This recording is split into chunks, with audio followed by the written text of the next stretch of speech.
Our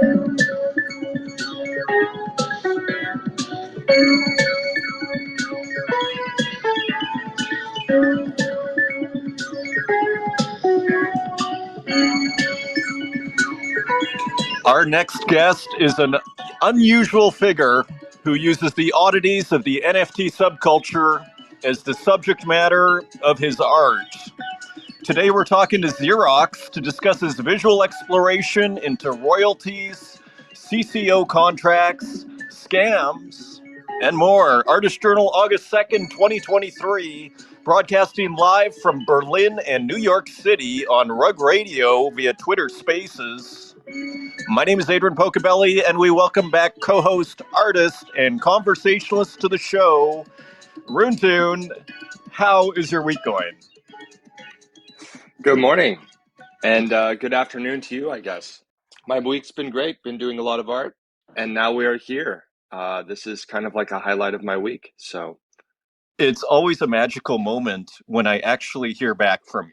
And there you are, and it's real, and it's not just some, me talking into a plastic object in my hand, and actually nothing is happening. Welcome, everybody. So everybody is here.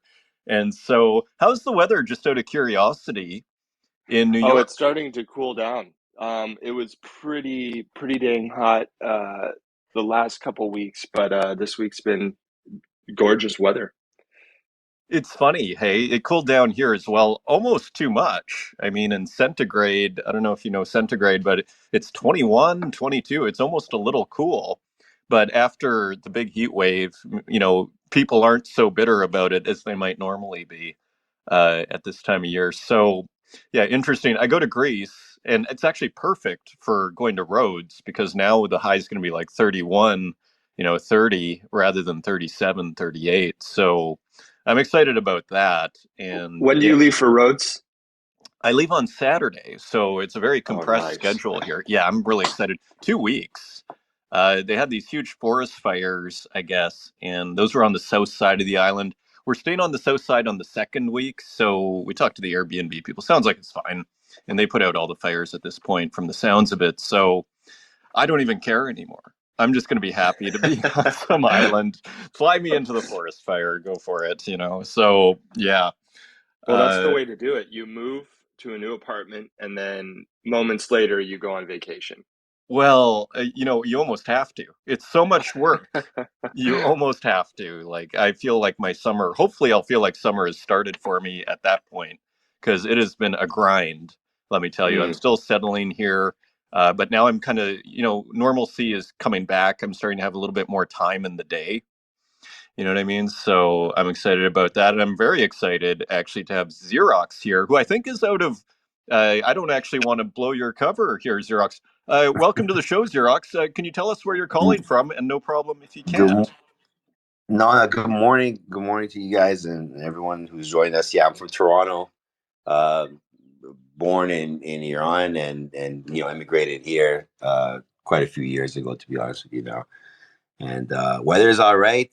A lot of the smoke that people got in New York and whatnot was from Canada, so we got quite a bit of it as well. Not really an orange city like New York, but it looks like a clear day today. Well, I'm glad to hear that. And yeah, I mean, Toronto, I lived there for 4 years before I moved to Berlin. Yeah. I mean, it's such a huge city. It's hard to get around in. So you've been there for a while. Sounds like you put some roots down in Toronto. And how are you enjoying Toronto? Just out of curiosity. Toronto used to be a really nice city. I mean, before maybe 20 years ago or 15 to 20 years ago was a nice city, but at one point they're like, we should just get as many human beings in as Yeah. possible and tax the fuck out of them until they die. So they just kept building whatever they could, like glass curtain wall buildings and just like cellular architecture to just pack them in, right? So that's when it started going south, and it's unaffordable, so you can't really have any kind of grassroots artistic presence here. All the artists basically live in Montreal, so if anyone knows any Canadian artists I don't know, Nicholas Sassoon, Louis Ponce, who else, Toronto, they're all in Montreal. None of them are in Toronto. Well, So yeah. I mean, I lived that myself. I mean, I was in Montreal for 8 years before, and it was pretty expensive, Toronto, when I moved there after Montreal. But it's nothing like I see Mm, now. I mean, a friend just sent me an email with a apartment viewing, is a condo for $600,000, and there was a lineup of like 100 people. Almost like you yeah, hear about these like Berlin or probably Toronto too these days, apartment for rent, but this is to buy a condo. I mean, it's so desperate. And as you say, they invite the world, and then they don't do anything to expand the infrastructure or the public transportation or anything. So it's just yeah. chaos. Not good. Yeah, it's yeah, not that's good. wild. Yeah, so we could probably spend an hour discussing Toronto politics, Yeah, let's but not. let's Let's not not do that. exactly. And we have a awesome crowd here. Hey, there's LB. Haven't seen LB for a while, and Evelyn and Skomra, Martin, Joe, Sean, Luke, all star crowd here. Mikey Delec, Krem, Rennie Fish, Cat Ryan, and more. So thank you everybody for showing up here. Should be a super interesting show. So Xerox, it's a bit of a riddle for me. Like I was getting asking Runetune to kind of help explain what your art is about, because maybe I'm just newer to the scene to a certain degree. So can you just I guess maybe give us some background? Have you always been an artist? Like how'd you get into the arts yourself? Yeah, I mean, I my background is sound and audio, and a few years ago, it was actually during COVID. I have like a 4-year-old daughter, and she was just sort of, she was like, I think 1 or 2 at the time. So, she's sleeping in the room next door. My home studio is in the room right next to hers. Like, I can't really choose where to put it, whatever space you have available. So I got my headphones on because, she's sleeping. And so it just happened to be a really stressful day. I was just cranking it way too loud and monitoring, way too loud. And I developed this problem called tinnitus, which is like a ringing in your ears. Like if anyone's ever gone to a nightclub and then come out and hear like, ringing in your ears the next day and it usually goes away. Just it's the exact same thing, except it just never goes away. It's like forever. So I developed this problem, and it was, oh my god, the first year I would say was just horrendous. Like it was really hard to come to terms with, and it was really shitty. But what it did was it pushed me away from audio, and I would say back into the visual world. Because I always like it was for me. It was I'm a curious person, so I'll explore something um, out of curiosity only, really. So, and this is no different with my art here in this space. It's like I'll get curious about something, I'll explore it, and I'll just keep exploring it and do whatever I could possibly do. I mean, some people seem to think of it as some type of subversion or whatever, but really what it is having a way, it's hard to describe, but finding a way to explore my curiosities in the most efficient way possible, like in the way that is faster, right? So I guess early on I was really interested in a lot of things. Like I mean, NFTs are just the possibilities for me were just seemed to be like enormous. So before I even started minting, Santiago is here. He's in the audience, so he knows. And Strano is here. There's a few people here that kind of know me from way back. But I had a artist collective before I even started minting, and so I started sort of finding artists. Around what time was this, And Xerox? this is like early Oh, 2021. got you. Yeah, so like I mean, I was interested, I was curious, and when I say curious, I mean like I like everything, right? So I'm like, oh, this is like pixel art is great, like photogrammetry is great, like creative coding, like this is like before really, this is way before FX Hash or any of this stuff. And I just started finding artists, connecting with them, talking to them, and this is under a totally different name, by the way. And I started packing him into a Discord and asking him a lot of questions and having conversations with them and learning about, a whole variety of different methods and techniques and whatnot. Just because I was curious, like I said, because I'm curious. And eventually, what happened was a lot of people were making a lot of money on these X copycat bullshit things, right? So they were making a lot of money on fake X copies. And it was making everybody really fucking furious and pissed off, because there's a lot of people that are career artists that have been doing this forever, and they have their own style and it's well defined. And if they would just stop what they're doing and just make a flashing skull monster, right, and just make a GIF, like they would be more successful like instantly than if they spent the amount of time that they did. So as a joke, I kind of got into Xerox. Xerox was meant to be like a complete, like, mockery is what it was, right? So there was this artist, and he was a prick, and he was an copycat, and he basically, one of my friends, Gary Edward Bloom, which you may know of, he does these sort of like paper work. He works with paper a lot. He had this free mint. He had created this project that was supposed to support artists, and it was like a coffee cup project that was all about, hey, good morning to you kind of thing. And he had this Christmas piece. It was a free mint. He minted 1,000. He's like, anyone that wants one, come get one. Like, I love you all. And this piece of shit artist goes and there's 1,000 of them. He mints 950 of them. Like, he batch mints 950 of the 1,000.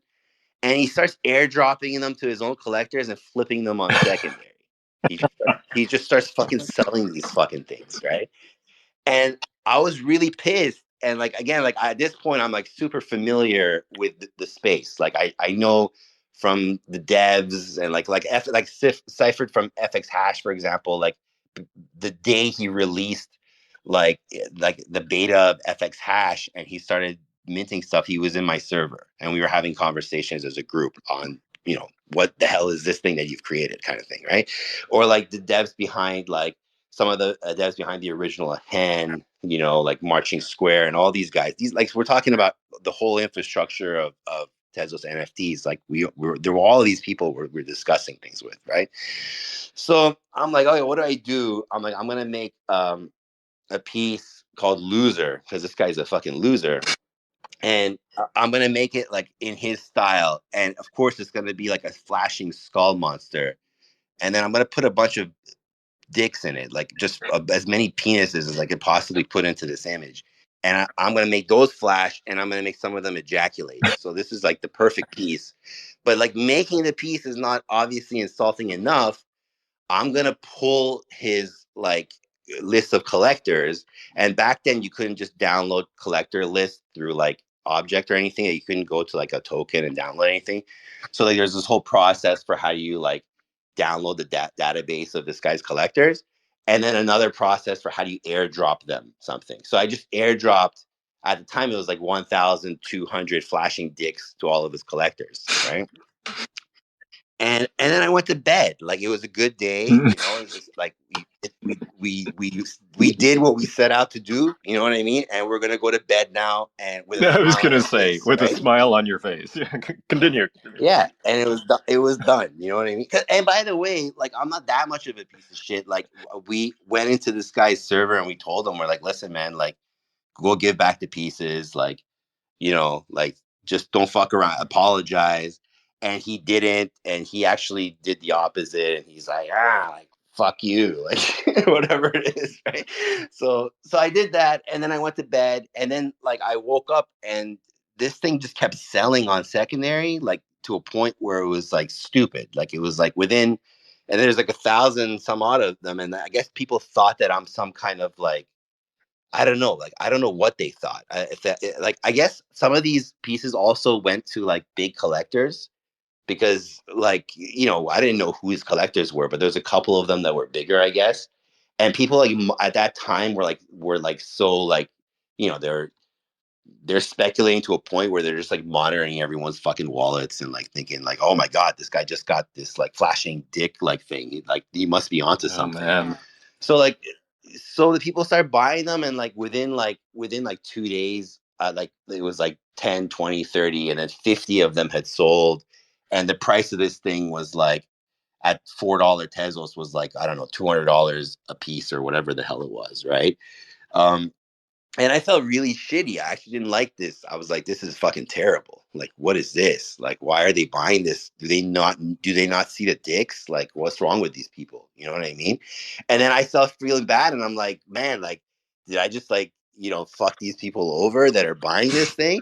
So I made another piece. Like basically it was called Parasite, which was like X Copy's Grifter. There's like a mosquito sucking the life out of X Copy's Grifter, and it's called Parasite, which again is supposed to just be a mockery of both myself and these X Copy copycats. I'm like, look, like we're just feeding off of this other person, this X Copy, right?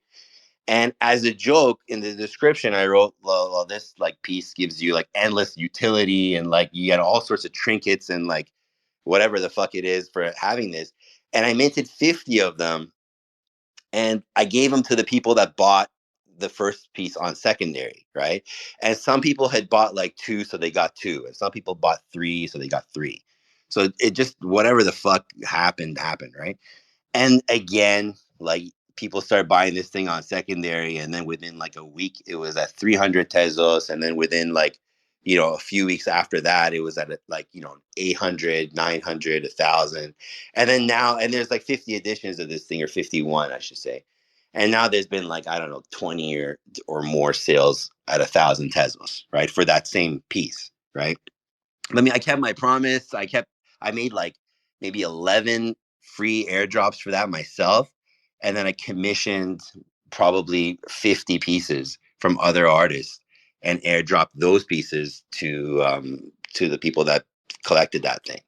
So I personally, I'm not super into money in terms of trying to make as much money as possible. And so I just tried to, at that point, especially, I was like more or less just interested in like, making funny stuff and giving it away for the most part. So a lot of my earlier work was just all free.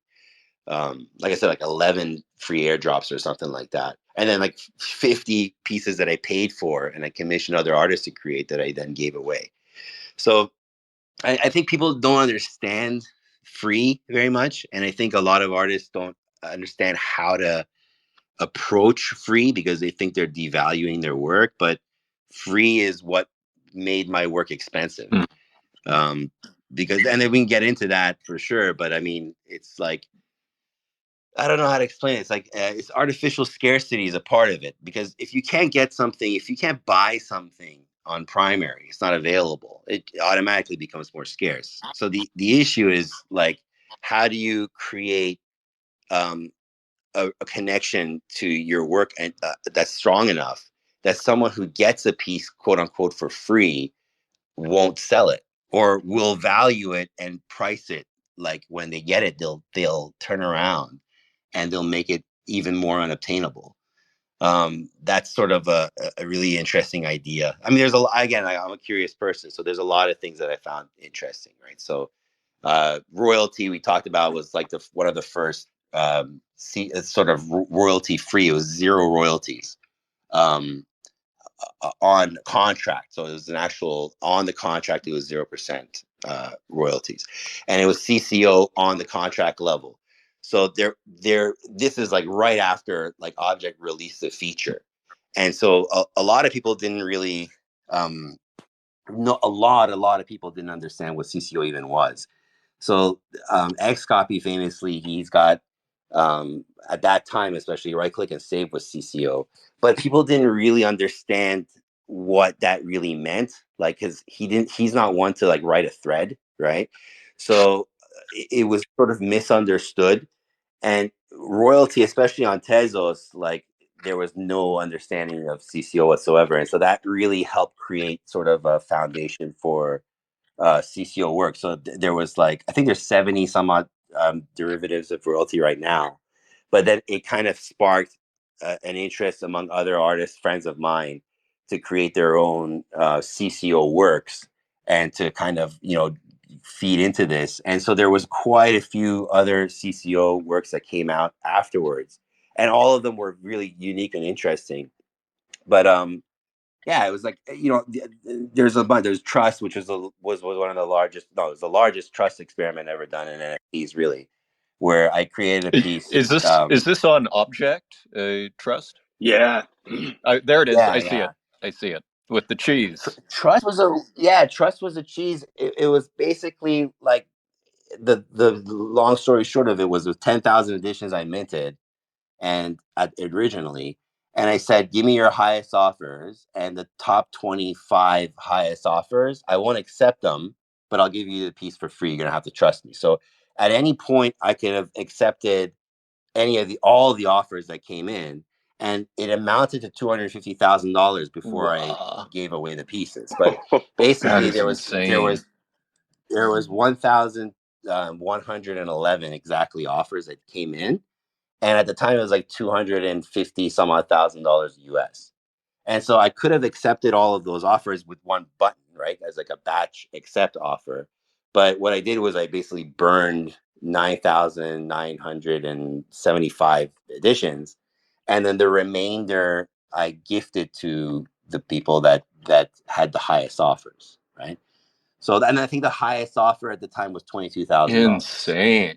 So, so Yeah. you stumbled, like, it seems to me like you stumbled into, I want to say, like, the heavy speculative, like, hardcore, you know, the NFT scene, you might say, on, which, but they were on Tezos too, but it sounds like a lot of, there's something very kind of Ethereum sounding about the whole thing. Like, a lot of these probably collectors ported over from Ethereum. Does that sound right? Is that a fair characterization? Not, you know what it is. It's really weird. I mean, right now the space is extremely small, right? I mean, in comparison to where we were at some point. But even when it was big, there were very few crypto artists. Like there's like, and there's very few now, and there were very few then. And so, like, if I think for anyone who really starts understanding what that even means, and we're like, we can get into this is like a whole. We could have like a 2 hour conversation just about this right now. But there's this huge misunderstanding that exists in the space about, well, is it digital art, natively digital art? Is it like crypto art? And like people just think of it all as one thing, and it's not one thing. Like you can be a digital artist and not be a crypto artist. You know what I mean? And you can be a crypto artist, and technically you could be very weak on the digital art front.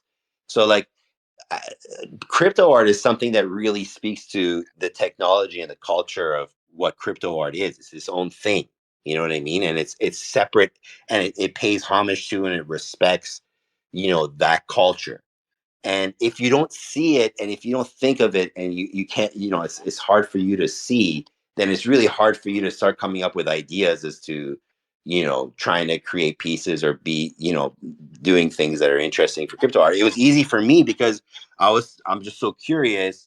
And again, I had a lot of friends, made a lot of friends with devs and whatnot, that, being a crypto artist seemed very easy to accomplish. And it was something that I was interested in anyway. So there's like another piece, for example, fair trade. Like burn mechanism is something that I also did a lot of. And no, again, this is before manifold, before burning was like automated in any way. So I had maybe like 3 pieces before burn was introduced. Really, that were just burn mechanism. So fair trade is one of them, and fair trade 2 is a piece that I had. In order to get fair trade 2, you had to burn that loser airdrop piece, the first piece, right, in order to get it. So you'd have to burn I think 3 losers to get fair trade 2, right? So I don't know, who NFT biker is? Oh I've yeah. heard of him, and I kind of vaguely, I see him in paintings basically, and I guess he has some sort of software. But I'm sure other people know him better than I. Biker is like an early developer that created a set of tools where, again, this is tools that are considerably more powerful than what Object offers and whatnot. But even before Object had a bunch of the tools I did, like if you want to send more than one edition to different people, like you'd use Biker tools. If you want to follow a series of wallets and what they collect, you use Biker tools. If you want to know who your collectors even are and who your top collectors are, you use Biker tools. So this guy was, is and was like one of the bigger developers on Tezos, and I happen to know him very well. And so like he created a custom tool for me that was a batch offer tool, so that I can put 300 offers automatically on my own work, right? Or anyone else's work. So I could press one button and I could put like 50 offers of 0.05 Tezos on one single work, right? There's no functional reason why anyone should have something like this. But like it was funny because I was just going around, like one of my friends would have a drop and I put 200 offers on his piece, right? So like the guy would, if someone's going on to his piece and automatically they're seeing 200 offers, they're like, oh my God, like this is blowing up, right? Because it's just stupid how people behave in NFTs in terms of how they perceive success. Like it's so easy to game, and I'm a little bit bored right now. I don't mint quite as often as I used to, but yeah, we can get into that as well, but like it's so easy to game. So he created this batch offer tool, and I put 200 offers on my own work on Loser. And so what happened was I basically bought a whole bunch of my own work, and then I flipped it to the people that had to buy it in order to burn it to get that new piece. So like basically I was selling my own work at 70 Tezos, right?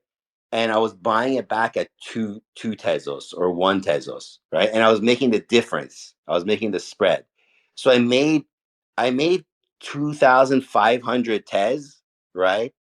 Off of flipping my own piece. So I was buying and flipping my own piece, How did right? you how did you make money off of that? So by like surely like other money had to come in from someone else, right? Or not?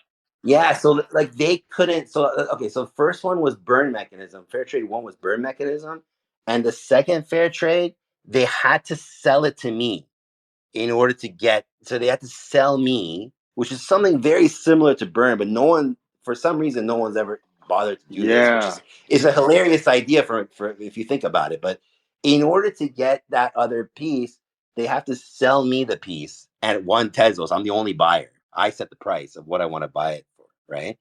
And they basically have to buy it, and if they don't have it, and then sell it to me, because bottom line is the goal is that they have to sell me my own piece, right, for 1 Tez, right? Right. And then So if I'm the only seller at 70, they're buying it from me as well, got it. right? Got it. And that's like the burn. It's kind of like a burn, but where you buy it back Yeah, or I'm they sell buying it to it, you. but I'm the Got it. only. Got it. Yeah, and they can't sell it to anyone else. And if I'm the only seller at 70, right? So it's funny because I was competing with other sellers. So I was undercutting other sellers. Other like guys like, oh, like I'll sell to you for 50. I'm like, fuck you. I got like 40 of them. I was competing with others. I was undercutting my own floor. And so like I dragged the floor of that thing from like 85 or 90 Tezos to like 25 Tezos. I like brought down the floor of my own work on purpose, and then like immediately after I pumped it up again, which is like it's just a comedic idea of like basically manipulating the hell out of something, right?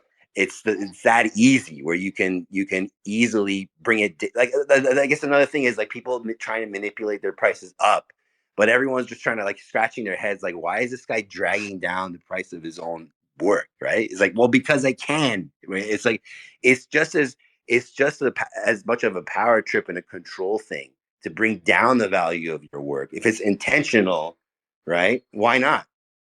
Right? I mean, it's like, why do you have to bring it up? You can bring it down if you feel like it, right? I'm the artist. I can decide what I want. I can have complete control if I want to have complete control, right?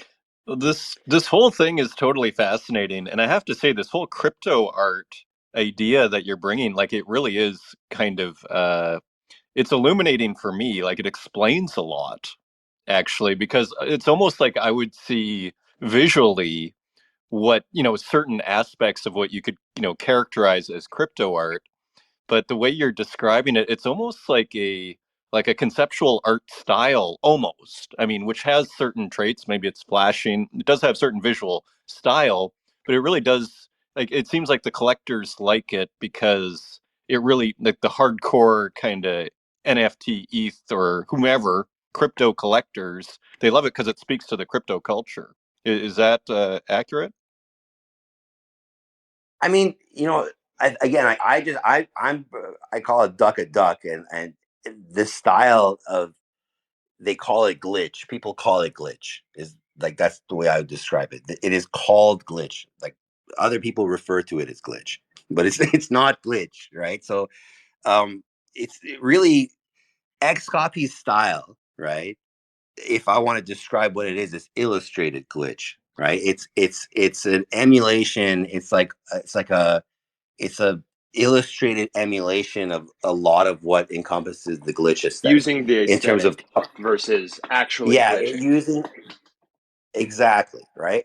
And so we can get into that, but like, there's such a, it's become so blurry now with AI and a whole bunch of different techniques, and a lot of the actual analog and digital glitch artists are now illustrating, right? And then some of the illustrated glitch artists are now incorporating actual, like, digital glitch, especially ideas like pixel sorting and data moshing and whatnot, into their work.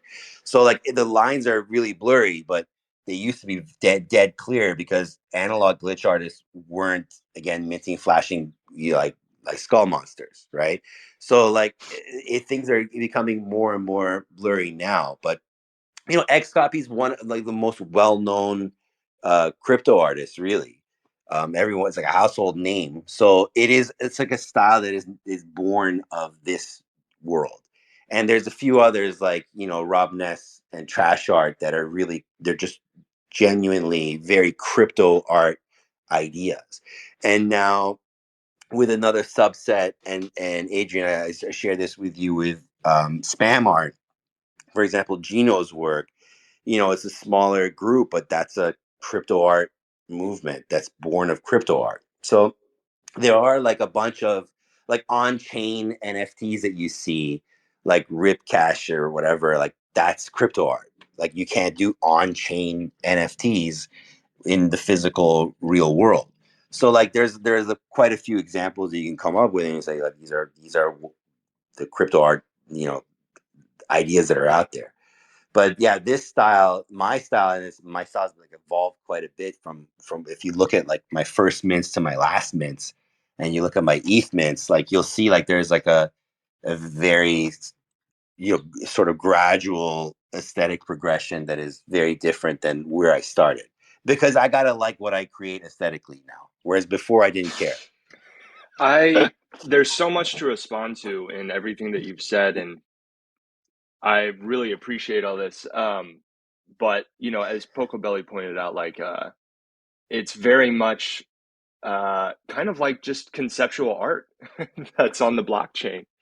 And I think that that's what I respond to the most when I look at all of this, and it kind of like speaks to, you used this word earlier on, and I can't remember how you used it, but like the mockery that happens with just, I don't know, you go on the internet and you're going to see uh, terrible human behavior. And that's definitely true in NFTs, right?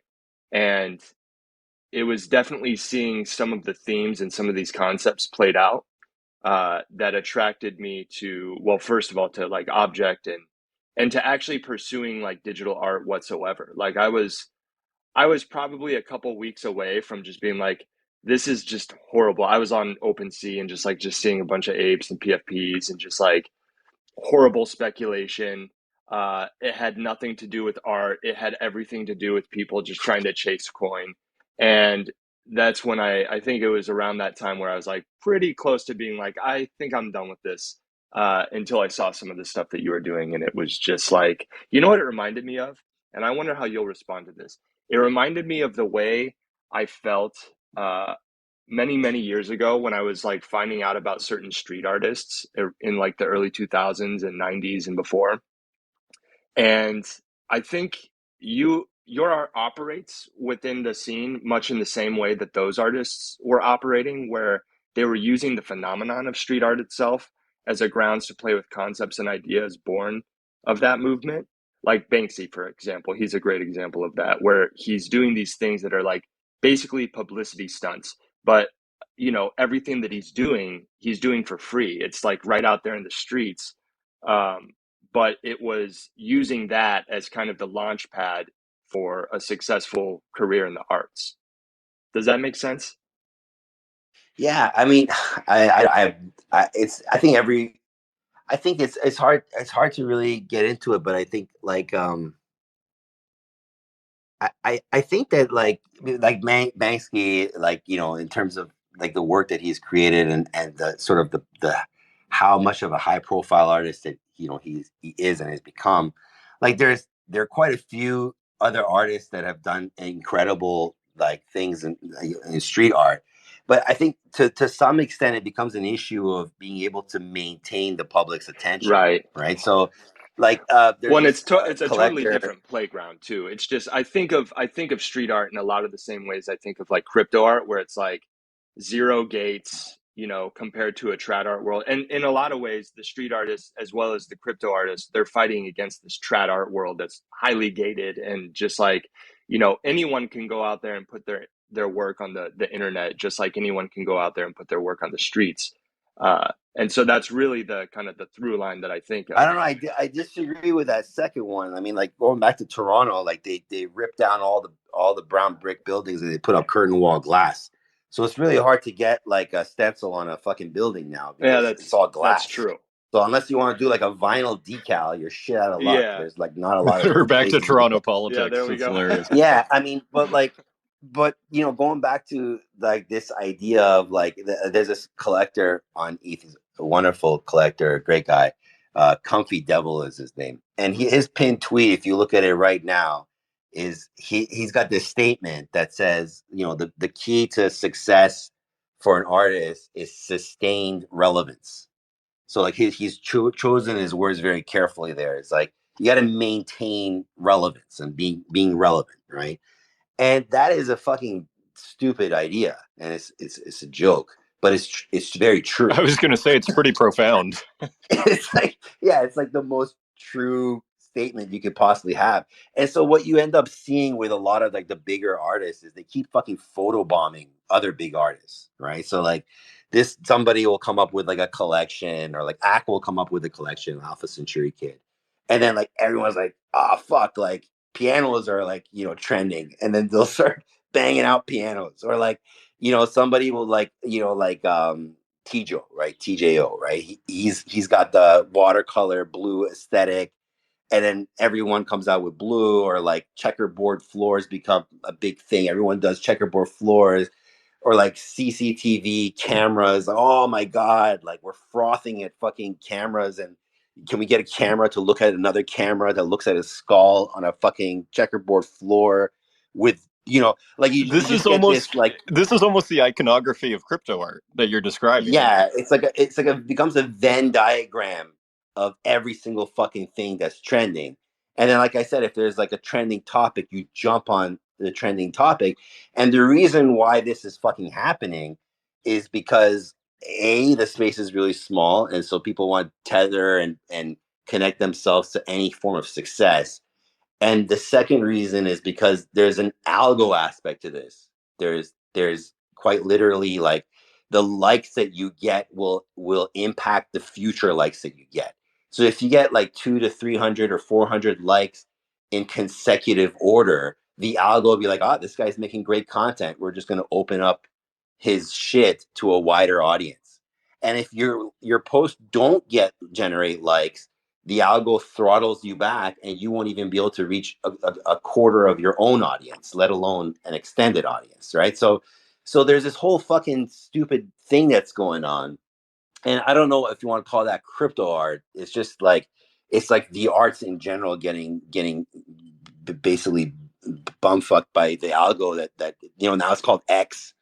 Like it's just ridiculous, but it is what it is. That's sort of, you know, what we're dealing with as a race, is where, you know, the algo decides everything. The algo decides how you get to the location you're going to through your GPS tracking. It'll, if you want to go to a restaurant, it's giving you the reviews of which restaurants you should be picking. You know, on social media, even on social media like Instagram, like it'll expose you to your own friends differently, and how you see and interpret them and how successful they appear. every aspect of our lives are dictated by algorithms. You can get into an elevator downtown here, and it's a bin packing algorithm. You can't even really pick your floor. Like each elevator is separated based on specific floors that they go to. Everything is algorithmic, and there's a feedback loop going on as well. I was going to So, say, I mean, because the algorithms are feeding off of what people want, right? no, the output is they're feeding off the data that's produced by the output. So, for example, like a discussion that I was having, again, I still talk to all my artist friends, like a lot. And a thing that I was sometimes I'm talking to myself, but they all have to listen to me, um, there, like we're talking about like square aspect ratios, right? Where like IG is square, and Twitter really, like if you're minting a GIF, like it better be square, because if it's portrait, it's cropped to square anyway. And if it's landscape, then it's there's less square footage that you're getting on your post. So like, less people see it. It's smaller, and it's less flashy. So you basically, if you're a GIF artist, you should be working in Square, because those are the options you have. It's like Square or Square. It's fucking Model T Ford. It's like you can have any color you want as long as it's black, right? So you end up with this square, square, square Instagram, square, and you have a lot of images that are being produced, and they're all square, right? And if something like Midjourney and whatnot, they're diving into databases where the majority of images are square, right? Then what ends up happening is that, like, the composition options of how people frame images and what images are available, they're by and large square, right? So you're relying, or like, if you go into Midjourney is a great example. If you write anything about a man, you'll get guys that are of all shapes and sizes and ages. But if you prompt like females, women, it's like some like really attractive white woman. You know what I mean? Which is like hilarious. Like you have to like really force the algo to make a woman, old or without makeup, and like you have to like prompt that, but you don't need to do that for men at all, right? So a lot of it has to do with social behavior feeding the algo, which then is producing like a mal you know a A, false like image a of what human beings. distortion, and then that feeds into the Exactly. behavior. Right. Right. And so there's a feedback loop going on. And so like right now, like if there's work that's being created for Twitter. So like, Exactly. and that's the reality, is that like if you're sub 8 MB, right, as a GIF, right, then you're doing well on in terms of uploading an image that is not going to be completely ruined by the the algo for Twitter. So like if you're trying to, first of all, it's not going to accept a file that's really large anyway as a GIF. So you're making work, and so if you're minting a work, this is a problem that I had, is like a lot of my newer works are like above 20, 30 MB, right? And so no one can really right click, save it, and immediately post it on Twitter. So like if I was making work that's like 4 or 5 MB, like fans and other artists, that if they want to share my work, they can just right click, save it, and share it. Whereas like I've had collectors collect pieces that are like very expensive, like $12,000 to $14,000, and they're like they can't post my work because like the algo won't accept the work, right? So like it's just too big. So they're like, can you send me a different version of this? Can you crop this to square? Like it's portrait and it's a GIF. Like, why are you making portrait GIFs, right? Um, you should be making square GIFs, right? And so like it's like a ridiculous idea if you think about it. It's again, it's product that's being manufactured for the algo by trying to photobomb hot trends. And then the format is also dictated by constraints that are imposed by social media. And so it's ridiculous is what it is. Like It's super interesting though, because in a sense, like everything you're describing to me, it feels like, when you're making art, uh, with these themes in mind, it's a kind of commentary you're making on, it becomes a very relevant art, and maybe that's why people are so happy to pay so much money for it, because all of a sudden it's a kind of commentary, a really kind of sophisticated commentary, I'd say, like one that kind of was missed by me for the most part, on kind of the nature of, our situation and the technology, and again, from this very deep technological context. Yeah, it's like it's crazy because it's a rabbit hole that just keeps going. So it doesn't end. It's like an endless one, and so yeah, there's other issues that you end up being faced with. So like, if you're interested in GIF art, and almost every single piece I've ever created was specifically a GIF. So I've done no MP4s. I've done one JPEG that was a donation to Museum of Cryptoart. So like, it doesn't count because it's not actually minted anywhere. So every single piece that I've ever made is a GIF. And so to some extent, I'm a GIF artist more so than I am any other genre that you can define, right? And again, if you have those constraints, like Strano was, he's in the audience here. Hey, buddy. He's really really deep into sort of the technical aspects of a lot of this stuff, and he's a wizard. But it's no accident that he and other artists like Ale Craigo, for example, like you're dealing with like a lot of frames. You're dealing with like in some cases like north of like 150, 200 frames. And so if you're making a GIF that's 200 frames, it has to be basically black and white, because if not, that file size is going to jump like tenfold as you introduce color, right? So it's like people don't realize that like the aesthetic, it has to be a certain way, and it as a result of those constraints. And if you want to break those constraints, you end up with a different file format. You end up with MP4, right? So it's really interesting, and my work is the same. My work is exactly like, I have to work within, all my work is typically like, maybe 3 to 4 main base colors tops, and usually two. And I'm very careful about how much of the area of the GIF I'm actually animating, because the more of it you animate, the Bigger the larger the file file size. size. Yeah, fascinating. It's Absolutely really fascinating. fucking weird. Yeah. Can we Yeah. drill down on the GIF part just briefly? And I think I Sure. understand what you're saying, but are you basically saying, the GIF in a weird way is like the ideal, or like, let's call it the best file format that's available to kind of have this discussion of sorts that you're No, having? no, no. I mean, I think everyone has a different reason why they like, the people that are obsessed with GIFs are usually obsessed with it for a very reason. But it's a very internet file format, right? Because you have quite a few memes that are produced in that format. It loops indefinitely, right? It's bulky, it's inefficient, right? And it's one of the first, like, again, like if you're around when GeoCities was around, and I early was. Web3 I was do around, recall. Yeah. like GIFs were like, there were really no videos, especially none that were like, you could really access through the internet. They were really just GIFs, right? And I mean, there was horribly encoded videos that came a little bit later, but early internet was really like very few pixels, and there were GIFs, right? When your exposure to animation, I should say, like, and animation was like the wow idea, right?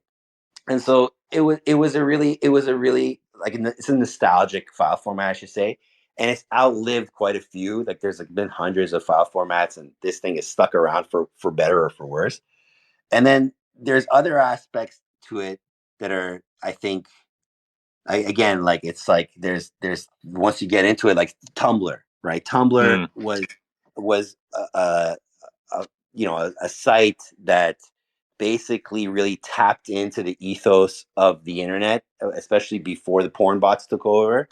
And and so like, it was like a really like a rabbit hole kind of thing, where you press the wrong button and you go through enough holes, and you end up with like watching the most kinky, weird, like, sex shit you've ever seen. Like, there's like inanimate objects like screwing each other, and that's sort of like that side of the internet, that sort of like that dark tunnel 4chan underworld that has given birth to like a lot of the memes that people don't understand right now, like Pepe and all these things they're all inseparable from, again, that file format, the GIF, right? And so yeah, it's like it's a very, I think it's a very nostalgic and very true to the internet age sort of format that yeah, it's and those constraints that I was talking about, they produce a lot of creativity. Like there are a lot of people, a lot of artists that force constraints on themselves specifically to see what that those constraints produce in terms of creativity, right? Because you have to come up with solutions for them and you have to work within them. So like there are people that are pixel artists, for example, like they're not, they could easily switch over to using brushes and large, aspect ratios and DPI and whatnot. No, they choose to work with like 8x8 cells. They choose to work with like 16x16. Like it's an intentional choice, right? To see like how creative can they be within those constraints. And like you say, there's oftentimes like for example, if you were to mint on ordinals, if you do some like fancy pants, JPEG with like gradients and your fancy oil painting, you're gonna spend like $5,000 to mint that thing. Whereas if you have, to your point, a black and white, maybe GIF that's like 10 kilobytes, well, then you maybe spend $5, right? And so I've been thinking about this. I was like, oh, I want to put something on ordinals. And that's exactly the thought process. It's like, okay, it becomes a way of like, okay, how am I going to create something now? It should be ideally black and white or very few colors and all that. So this is fascinating to hear everything. And it rings true what you're saying, this idea that in a sense, like the GIF is, it's a file format, it's a medium that you might say exists only, through the internet. It's like, I guess it existed before, but it really is kind of like it encapsulates so much of internet culture. It's also, I mean, I would Yeah. say it's like the looping nature of it is the quintessential part of it, right? Where you have something that's both moving and static at the same time. And this is something I've talked about before, but I think that that's a huge part of it. And the fact that you don't really see it outside of memes and, internet art is kind of indicative of, why it's so embraced. And I do like the constraint. I like the 256 colors. I like how inefficient the file is, as Xerox pointed out. And I've come to embrace that. Like I've definitely been, uh, at it on the GIF and, having making decisions based on like, how large the end result will be and like cutting frames and cutting colors and those restrictions actually they do fuel a lot of creativity. Beautifully put. Well, we are zooming through this show, so if anybody wants to come on stage and join Xerox and Runetoon and myself, you are more than welcome. Kind of a unique opportunity here, an unusual opportunity with an unusual guest here. Just put in a request, and I will happily bring you on stage to join the conversation here. So, Xerox, I mean, this is fascinating. Again, we're already like, 55 minutes into this. So, you were mentioning, I mean, there's so many things I want to ask you about. I almost want to ask if your tinnitus is okay. I mean, ear problems are torture, and part of the torture of ear problems is nobody can relate because unless they've had ear problems before, and that is, I have a friend with tinnitus, and I had briefly ear problems, and it really is torture. But that aside, so you're mentioning how you weren't minting as much, and maybe that you're even slightly bored a little bit. I don't know if that's the right word or if you use that word, but that maybe, you're kind of looking for the next thing. So where are you right now in your kind of, art, NFT, whatever journey you want to call it? Yeah, I mean, when I say I'm bored, I think I'm not bored of creating work. I'm still making work all the time and not sharing it, really. And I think that what I'm bored of is the the I mean, everyone's tired of it, man. It's not me, right? It's like this idea that, there's quite a few ideas if we're going to get into it. But the first one is that the relative worth of an artist is supposed to be measured by dollar sales as a joke, because you have artists that are career artists that are, you know, they have to basically mint in order to have the money they need to be able to pay the bills, to support their children, to be able to live their lives, right? And they're at a disadvantage to the person that does not need to rely on NFTs as a source of income, because the person that doesn't need to rely on NFTs as a source of income can mint whenever the fuck they want. They can mint once a month. So there's a natural scarcity that can be created by the people that have the luxury of not fucking minting every fucking day, right? You know, I'm glad you bring this up, because that's something I was like, before we had this spaces, like yesterday and throughout the week, I was thinking about this issue. I was thinking specifically about what one thing that I like that you do is you don't mint constantly all the time. And I was Yeah, thinking but about that and just thinking like, well, you know what? Some of the people who do mint like on a daily basis, and their average sale is like 1 Tezos or something, and they do like 5 or whatever. Like a lot of these people, they really do actually rely on that. yeah, it's unfair. So I have the Totally. luxury of not minting, right? But And the way the market, the way people respond to this sort of dynamic is like, I mean, there's something, there's a problem to point out in that, right? Like you were saying, like the price of someone's work, it's almost ridiculous to put a price on certain people's work, but like, the price of an artwork will be whatever someone's willing to pay for it, right? right. I mean, I think what I'm trying to get at here is that, like, you end up with a scenario where some of the best artists, and I would say a larger portion of the best artists, right? Their work is devalued, right, in comparison to some of the worst artists who have the luxury of fucking doing whatever the fuck they want, right? So that is an issue, right? That's like a big issue, because you end up with, like, a lot of the like turds floating to the top of the pool, as opposed to, like, which is natural because they don't have as much density. Like, so, like, that's a problem, and it's a problem that I can't fucking fix. You know what I mean? So that's one issue. And because, I mean, another thing is, you got to remember that, like, a lot of the people that are, again, career artists, it's what they do. It's what they've been doing before NFTs introduced digital monetization. And this is what they will be doing if all this goes to shit. You get what I'm saying? Like, they'll still be doing it, right? They're also the people that are most likely to, and this, I don't know if you want to call this ironic or not, they're the most likely to turn around and support other artists and buy from other artists, because they actually understand what it means to be one, right? And they're the most likely to invest in their craft in terms of picking up tools, or, moving into things based on their own interest and through their own integrity, as opposed to specifically for a desire to try and make a few bucks, right? So there's that problem. That's one of many problems. Like, there's, like, 24-hour price transparency. That's fucking a disaster. Like, people are pressing refresh on things after buying something to see where the floor is at, or what have you. um there's a lot of issues, basically. And then there's also copying. I mean, my name is Xerox. I love copy culture. And Sabato was in the audience, and I was talking to him about this. Sorry, to them about this. But it's like, this idea of copying, and what copy culture CCO has been sort of morphed into some bullshit, right? And so what I mean by that is that, like, CCO was never meant to be this, like, first of all, it predates, like, NFTs by, like, I don't know, 20 years or something. Like, Right. it It's was for like the sciences and stuff.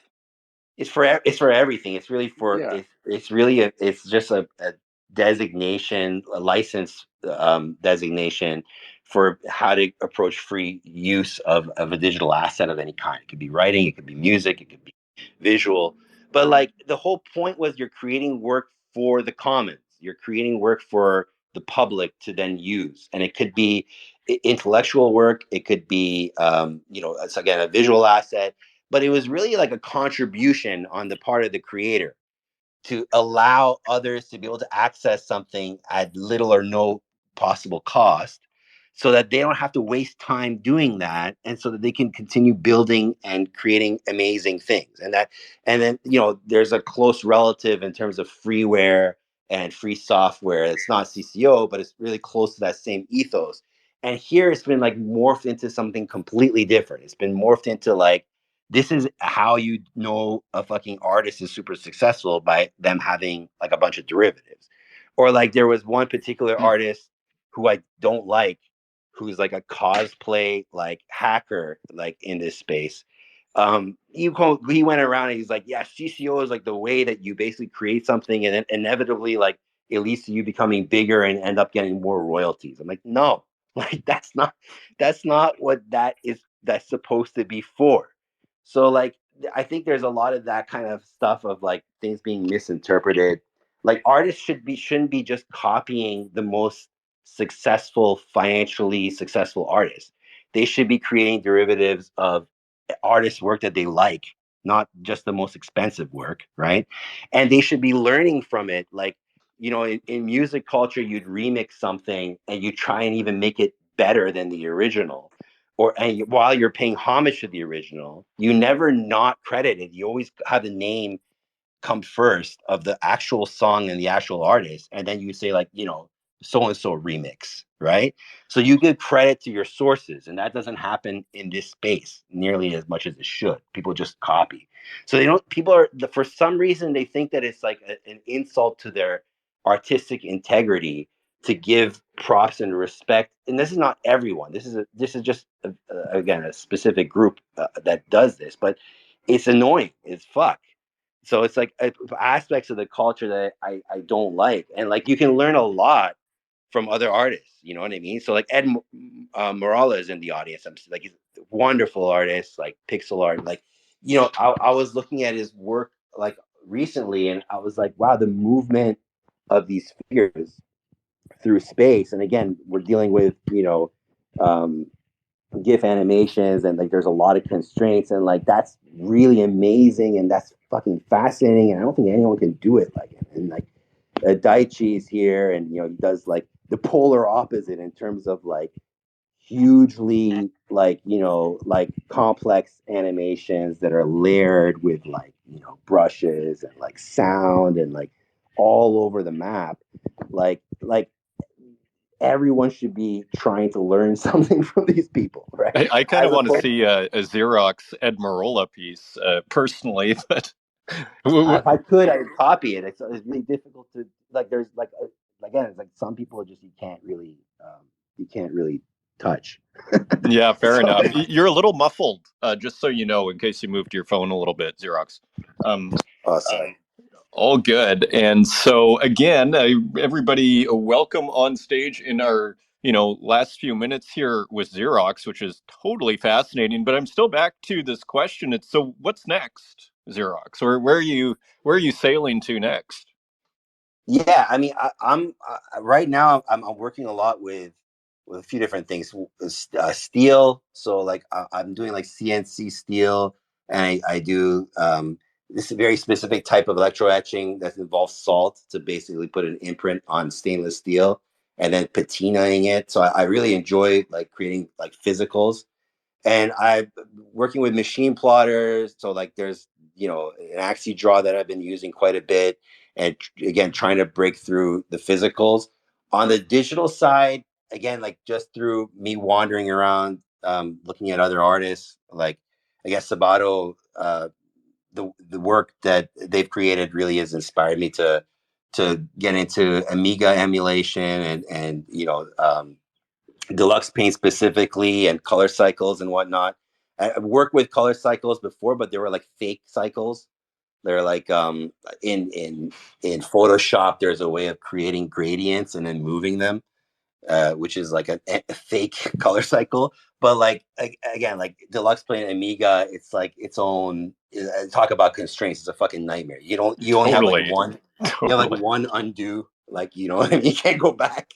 So like it's a whole, but then there's this whole interesting thing that happens between like AE After Effects and something like Deluxe Paint, and then you know A Sprite, and like all these different programs. Like if you want to bridge them and sort of bring it all back to like Photoshop as a hub, it's like you have to solve again problems like and I the one thing I haven't seen a lot of in this space, and the one thing I've been trying to conquer myself is like using multiple programs to create a work in a way that each program really is doing something unique that you can't really do. So like one thing I've noticed that's really weird. There's like always one thing like color cycles again in Deluxe is like a great example. Like it's basically you can't do that elsewhere.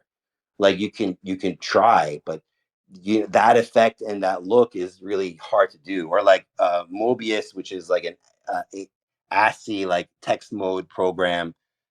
It's got a grid. It's got a whole like I'm doing a lot of like classic text work in there, and blending all this stuff together in a way that like makes sense. It's within the constraints of a GIF. Like it's annoying as hell, and like it takes a lot of time, and it's hard to mint a lot of work. But like that's what I'm using the time for, is like experimenting with these things. It's been really interesting. That sounds absolutely fascinating. Sorry, go ahead, Runtoon. I'd love to see whatever it is that you're working on with etching into metals. Do you ever share that? Yeah, I haven't ever shared it publicly. No, I kind of eager to definitely share it, but like it's really cool. It's like I don't know, metal. The problem with physical is like shipping them. They're a lot harder to make. You know what I mean? Because you have to deal with like then finding a way. Like I like some of the things that I've made are like they weigh fucking a ton, and you can't bend them and you can't pack them, so they got to be flat packed. So it's like it's gonna cost like $300-400 just to ship these things, right? To like if someone wants it, right? So there's a little bit of it's more like a labor of love. Well, it sounds pretty interesting, and also the plotter work sounds super interesting. Santiago has reached us on the stage. Santiago, welcome back to the show. First of all, how are you doing? How are you guys? I'm great. It's a nice day. Hi, Xerox. Hi, Rune. Hi, Poco. Yeah, we're doing well too. And loving the conversation here. It's really great. Yeah, I'm knitting a scarf for my kid. Now it's like 2 months making this. She's the same age as Xerox girl. We sometimes talk about our daughters. That's one of our points of contact since some years. More than a year and a half. We have been friends. It probably feels like forever. So fascinating. So you both have daughters. So that's great. So you guys have known each other for a while then. Yeah, a long time. Before I started minting under Xerox, I've known Santi. Yeah. So I have a question for you. Santi's got a lot of deep roots in this scene. From what I know. But sorry, do you have any comments or questions for Xerox? Yeah, I have a question, or maybe what are your thoughts? I kind of I think you were saying, I was thinking of it, this thing of like artists that whatever is the way to put it, but put love in their work, or really love their work, or are artists as a kind of I think they will do after NFTs if this doesn't, etc. All that thought, I was maybe thinking that the direction NFTs were heading when Hen appeared, and I wasn't here. I came after and started minting on Hen, but maybe how it was and the direction it was taking, I guess like Hen was kind of an anomaly, and those expectations of fairness and a nicer competition for audiences or the eyes of viewers are expectations that come from that frame, right? Like that kind of art scene that grew from him and echoes of that. Sort of like there's this retirement problem in almost every country in the world, and it comes from life being longer, and we are not used as a system to host so long lives. So are you saying It's, that basically you're wondering if artists should be actually minting for as long as they are, and that at some point they've overstayed their fucking welcome and they should just fuck off anyway? Is that what you're saying? no, what I am saying is that expecting this environment to be healthy, it's a product of Hic Nunc having existed. Oh, right. So are you? So my question is: are you pessimistic or optimistic then? I liked your take on it, Xerox. Oh, I am optimistic. I think it can grow to a healthy thing. And what you were saying that is you couldn't wrap your head around how to fix the scarcity versus over minting from people that need this as a job. I think it can grow to something healthier. I guess it's just artists' minds exposed to a harder free market thing than we have fighting with the gatekeepers at the trad art world. Right. I mean, I personally, I have my own opinions on this. Not necessarily saying that they're the God's truth or whatever, but I think that, like, in order for an artist to basically stay an artist, they essentially either need a day job or they need to have income through art outside of NFTs if there's going to be any sustainable growth as or them being there as an artist. Because and it comes down to, again, that whole idea of quantity. If your value is dictated by how low the price is of your cheapest work or whatever on secondary, right? You being constrained by that I think is a ridiculous idea.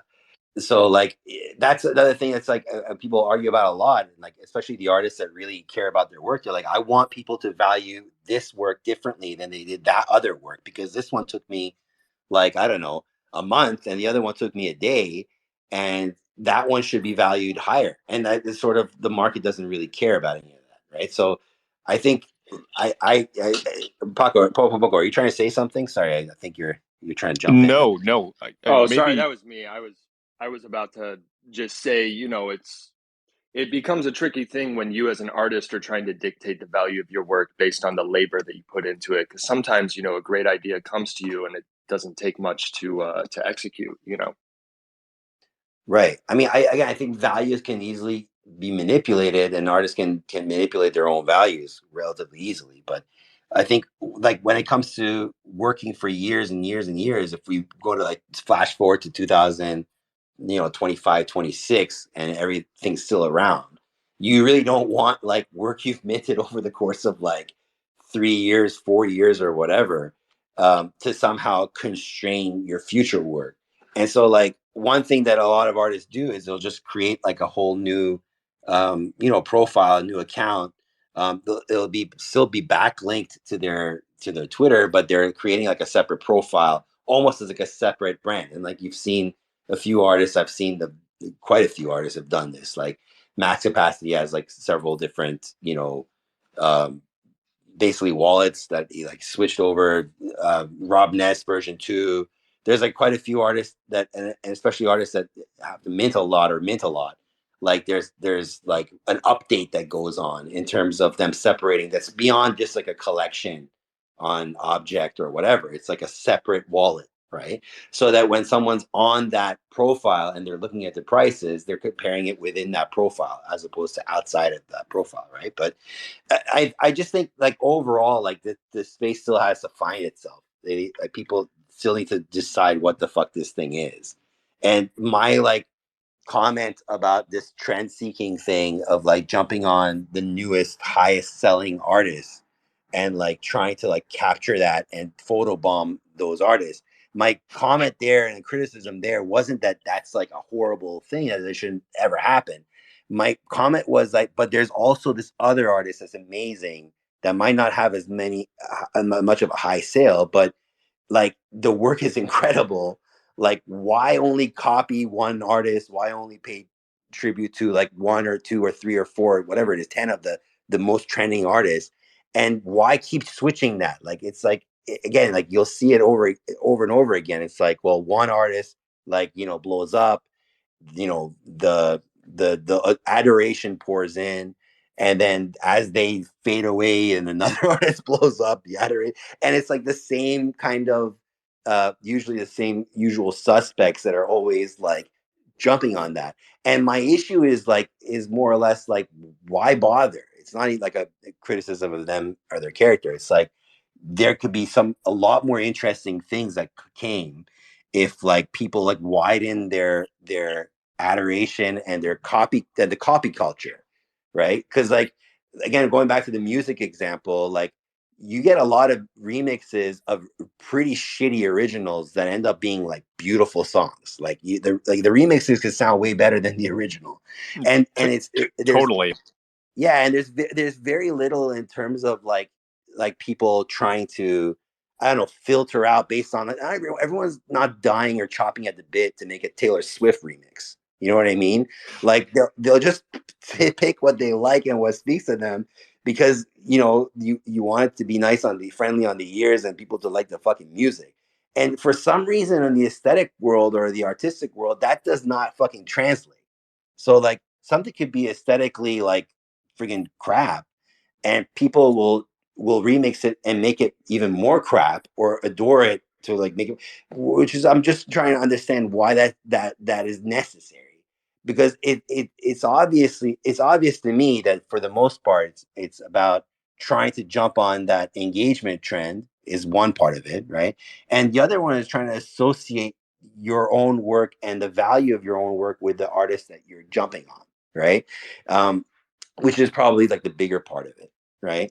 But none of that to me at least for me, it hasn't really panned out that way, because and again, this, I'm not trying to be like preachy, but like some of like the derivatives and the homages that I've paid, they've been really great for me because they were so far out of my sandbox. So like, Bender, I think is his name. I don't know how to pronounce it. It's a Japanese artist that creates these like, they're called like the worms, the generative worms. I created like a Pepe of that person's work, and it was a challenge for me to try and emulate his style. But that's like generative art. That's like, and it's not like a squiggle. It's not like, it wasn't like this like kind of really well known thing outside of the people I think that knew it, but like very well respected.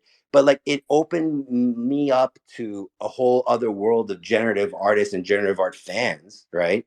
And it was a genuine tribute. Like I actually love his work, but I don't know why that doesn't happen more, because you kind of can cross pollinate and gain an audience that you previously didn't have with an infiltrated group that you couldn't infiltrate, right? And with commissions, it's the same. I mentioned I've done like 50 some odd commissions. Like it's not entirely selfless. Like for me to like commission another artist and then gift it to my own collectors, like it's definitely a positive thing. But to some extent, like if I'm commissioning that other artist, and I'm so involved with that other artist, however big or small, I'm also now known to that other artist's fan base, right? And that reinvestment, I just don't understand why it doesn't happen more, why we're not seeing more of it. Because it really does advantage the fucking artists. Like it's not entirely selfless. It can be really like more effective as a means of actually growing community and bonds and relationships than just like dying to like, you know, like again, like the Taylor Swift thing, right? It's like it's not necessary.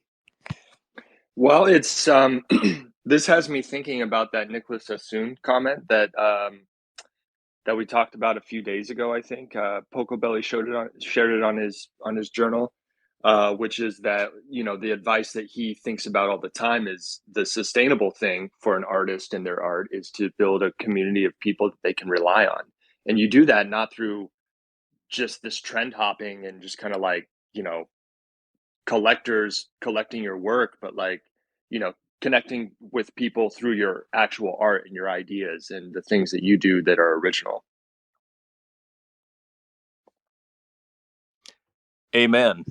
Amen. So, well, this has been great.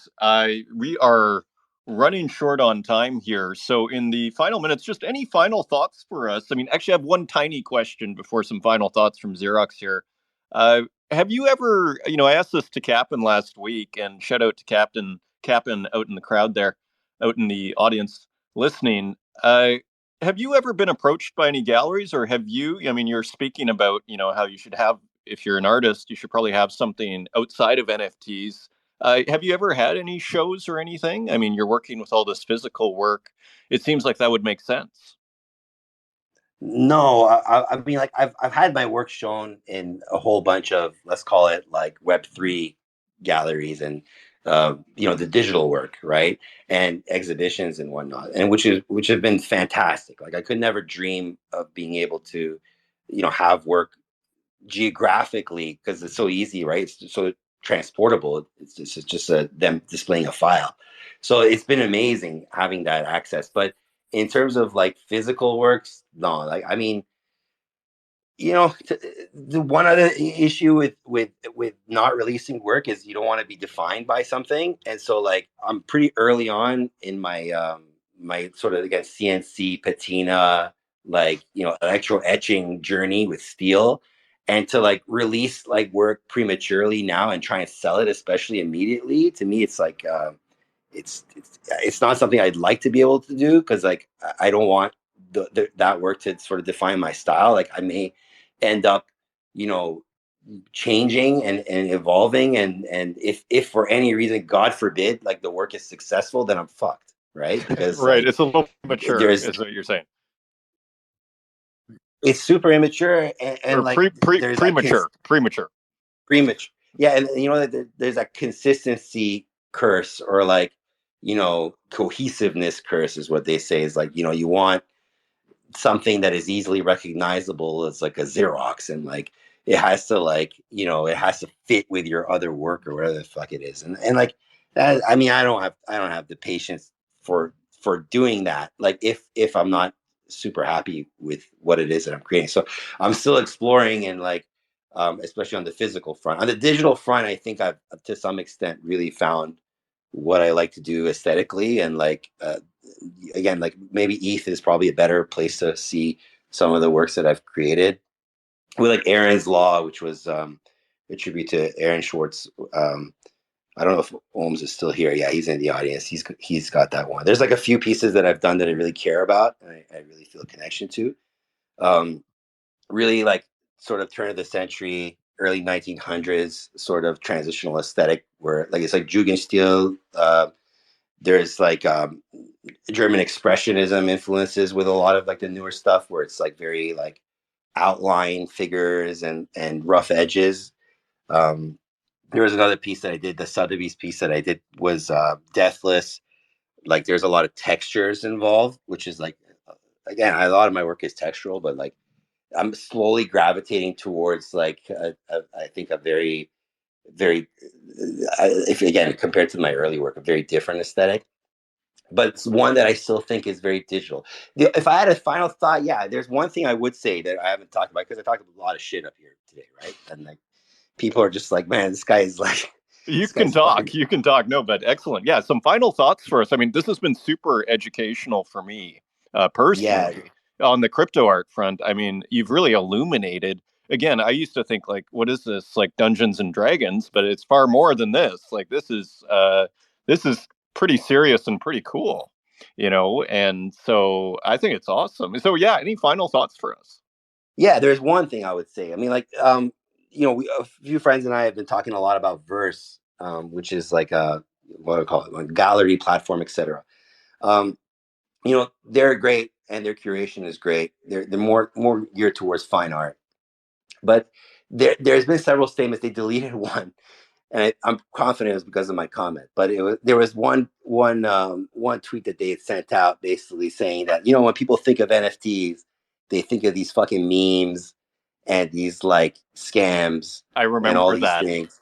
I And remember then they're that like, tweet actually. but now like we're gonna onboard like tens of thousands of people, We're so gonna do that it now right. when they think of NFTs, no, they use a very specific word. They're like, Yeah. when we onboard people onto NFTs, they'll think of credible art. Yeah. Right. And then more recently, Oof. they did another post, and it was like, I don't know, I don't know, some other artist, and they're like, we're going to be working with this artist, and look, like here's a picture of the gallery in London, and look, here's like an article someone wrote about him, and look, like here's like he's got some fellowship at something, and he's like, and then I swear to God, like down that thread is like this person has a lot of credibility, right? So I think like when it comes to credibility, and what is credible art, there's like one thing that we haven't talked about, but basically like there are some people that are trying to be the purveyors of credibility, and they want to sort of tell the space, this is credible, this is not credible, this is credible because we say it's credible. And that's an idea that is really deep rooted in the traditional art world. I was And just gonna say, yeah, Art gnome absolutely. Jason Bailey came out with a tweet shortly after the original Verse tweet and said, listen, like the meme culture and all this shit that is basically in the crosshairs, like that is what created basically the basis of NFT culture. That's the crypto art, and he specifically used the term crypto art, right? Is what gave birth to this culture. The culture has morphed since then, let's say, but that's what you can't just destroy it, or you can't really write it off as being irrelevant. Like it's its own thing. Like, yeah, you can build around it, but don't try and erase this part of history because it's worth something. And within that, there's this idea of kitsch, which is like, this lowbrow sort of pop art isn't art. Like if it's a cartoon, it isn't art. You know what I mean? But one thing I would say as someone who like adores satire is that dark humor is actually one of the most beautiful and profound expressions of grief, remorse, of pain, of hurt that you could really find. It's like if you're in a lot of pain, one of the very few things that could potentially get you out of that pain is humor. Is looking at something that is unsolvable and laughing at it as a way of gaining control over it or an understanding over it. And so the only thing I would say is that when it comes to figural pictorial work that is really, people are laughing at and, trying to dismiss as being nothing. Like if, first of all, if you're creating it, like just remember that you actually it could be very profound, and it could be more, there could be more depth to it than any fine art could potentially possess, right? And it could potentially have a larger impact culturally than what other types of work can possess. But I think like there's some dismissing that's been going on. I'm pretty convinced that it's going to continue going on when it comes to lowbrow or no brow work. And there needs to be, I think, to some extent, people making an active effort and trying to have better ways of communicating what the fuck crypto art is and what that work really is. And you've done a pretty fucking fantastic job of that, Adrian Pocobelli. So could you with your videos, and I've seen the types of artists that you featured, and I absolutely love what you guys are doing.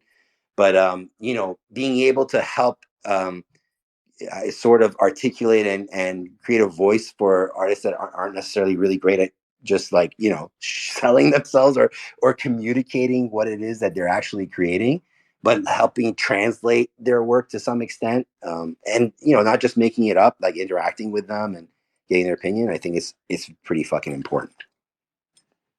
Well, those are beautiful words to wrap up on, and thank you, Xerox. And I mean, and I just want to echo everything you're saying. I saw that tweet by Verse, and I saw your response too, and it was hilarious, and it was just great because, yeah, I mean, as you're saying, it's very much the trad art mindset to come in and tell us, dumb people who don't know what's going on, dumb crypto people, what's actually the real thing, and uh, yeah, that just sort of puts my red alert on immediately. So, and thank you also for the thank you for sharing I mean, it's almost precious knowledge that you're giving us on crypto art and that kind of history and what it all means.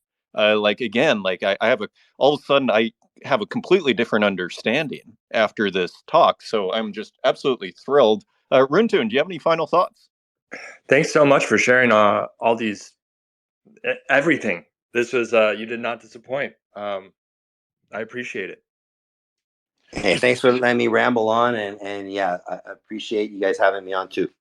Xerox, come back to the show at some point. And everybody out there, thank you for listening. Thank you for the thank you to all the guests. Thank you, Santiago, for coming on stage. Thank you, Xerox. Thank you, Runtune. Until next time, take care.